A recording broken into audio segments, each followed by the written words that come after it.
Class ZP school కే గుండుమల్ల.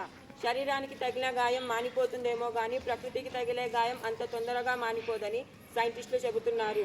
భూమిపై కాలుష్యాన్ని తగ్గించే చర్యలు ఎన్ని చేపడుతున్నా రోజు రోజుకు ఏదో రూపంలో కాలుష్యం పెరిగిపోతూనే వస్తుంది.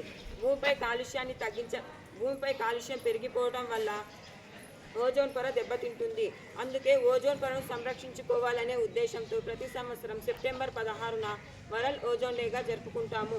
ఓజోన్ పొర భూ ఉపరితలం నుండి 16 నుండి 35 కిలోమీటర్ల దూరంలో ఎత్తులో స్ట్రాటోస్ఫియర్లో విస్తరించి ఉంటుంది.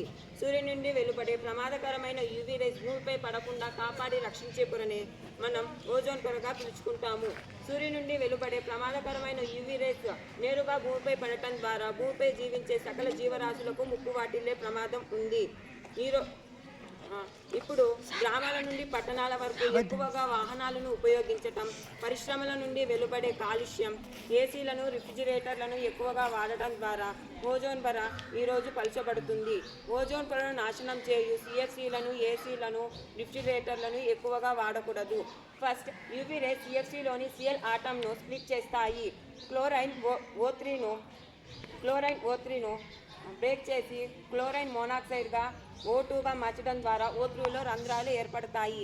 సిఎఫ్సీలను ఎక్కువగా ఉపయోగించడం ద్వారా ఉష్ణోగ్రత పెరిగి ఓజోన్ పొర దెబ్బతింటుంది. ఓజోన్ పొర దెబ్బతినడం ద్వారా సూర్యుని నుండి విడుదలయ్యే యూవీ రేస్ నేరుగా భూమిపై పడడం ద్వారా ఐ, స్కిన్ డిసీజెస్ మరియు క్యాన్సర్ కూడా వచ్చే అవకాశం ఉంది. అందుకు ఓజోన్ పొరను కాపాడుకునే బాధ్యత మనందరిపైన ఉంది. Thank you.